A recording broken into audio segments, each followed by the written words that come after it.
Sir सबसे पहले good afternoon आपको। आप मुझे अपना नाम और अपने स्टार्टअप के बारे में कुछ बताइए। नहीं मैम, मैं Sanjay Gajghate, joint director industry, government of Chhattisgarh. तो स्टार्टअप को प्रमोट करने के लिए हम लोग जो पॉलिसीज़ बना के रखे हुए हैं छत्तीसगढ़ में, मैं उसको रिप्रेजेंट कर रहा हूँ। हमारे साथ में छत्तीसगढ़ से 12 स्टार्टअप साथ में आए हुए हैं।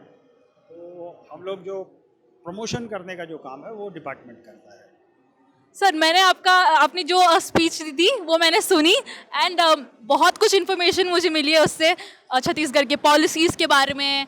तो मैंने तो सुन लिया, बट अगर मैं आपको पूछूं, क्योंकि ये वीडियो बहुत सारे लोग देखेंगे, तो छत्तीसगढ़ कैसे स्टार्टअप्स को हेल्प कर रहा है, अगर आप मुझे कुछ फ्यू पॉइंट्स बता सके।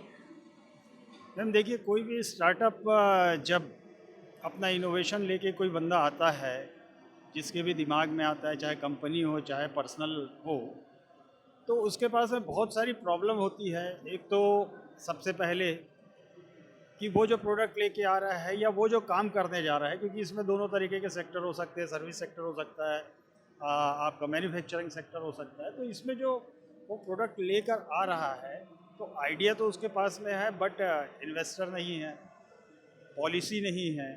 तो वो उस आइडिया को किस तरीके से, तो इससे गवर्नमेंट ऑफ इंडिया ने अभी इस सिस्टम को लागू किया कि भाई उसे एक सर्टिफिकेट दे दिया जाए। सर्टिफिकेट देने के बाद में उसको ट्रेनिंग प्रोवाइड करवाना, उसके लिए निवेशक की व्यवस्था करना, और उसके साथ में बैठकर उसका जो इनोवेशन है उसको अच्छे से समझ के उसको इम्प्लीमेंट करना। ये बेसिक तौर पे छत्तीसगढ़ स्टार्टअप का काम है। यही हम लोग प्रयास कर रहे हैं। जी सर, बहुत अच्छी बात है। तो आप मुझे ये बता सकते हैं कि जो पॉलिसीज़ जो छत्तीसगढ़ प्रोवाइड कर रही है स्टार्टअप्स को, तो आपको क्या लगता है वो किस हद, मतलब कितना सक्सेसफुल रही है। मैंने अपनी स्पीच में भी आपसे मैंने कहा था यहाँ कि यदि आप रैंकिंग के नज़रिए से देखते हैं, तो अदर स्टेट में जितनी पॉपुलेशन है, जैसे मैं बिहार का उदाहरण दिया था कि बिहार में अगर 10 करोड़ लोग हैं और वहाँ पे 3,000 स्टार्टअप हैं, तो हम तो 2 करोड़ लोग हैं और उसके बावजूद 800 से ऊपर के स्टार्टअप हमारे पास में। तो अगर इस एंगल से आप देखते हैं, तो हम वैसे भी अच्छे स्टार्टअप्स को पैदा कर रहे हैं, ये मान के चलिए। सेकंड ये है कि स्टार्टअप्स के लिए जो मूलभूत आवश्यकता होती है, इनोवेशन सबसे पहला पार्ट है, बट इसके साथ ही साथ आप देखेंगे कि उसको रिसोर्सेज चाहिए। क्योंकि स्टार्टअप करने के लिए अभी पूरे भारत के परिवेश को देखें तो हमारे पास में एग्री यानी फूड बेस्ड यदि स्टार्टअप्स आते हैं, या औषधियों के लिए अगर स्टार्टअप आते हैं, तो ये नॉट ओनली फॉर छत्तीसगढ़, ये पूरे भारत के लिए, बल्कि कहना चाहिए कि विश्व के लिए फ़ायदेमंद हो सकता है। तो हमारे पास में रिसोर्सेज बहुत हैं, हमारे पास बहुत अच्छा डेंस फॉरेस्ट है, उसके प्रोडक्ट हैं, और साथ ही साथ अगर एग्रीकल्चर की बात किया जाए, जैसे चावल में तो हम अभी भी सबसे बड़े एक्सपोर्टर हैं।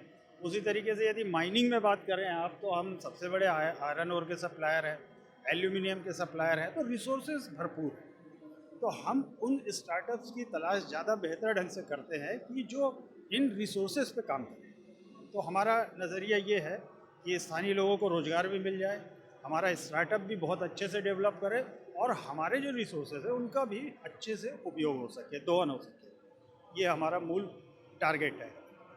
आपका मूल टारगेट है। सही है सर। तो आप मुझे ये बताइए कि स्टार्टअप जो है वो इंडिया के लिए कितने आवश्यक है। आपको आपके पर्सपेक्टिव से इंडिया के लिए स्टार्टअप्स कितने आवश्यक है।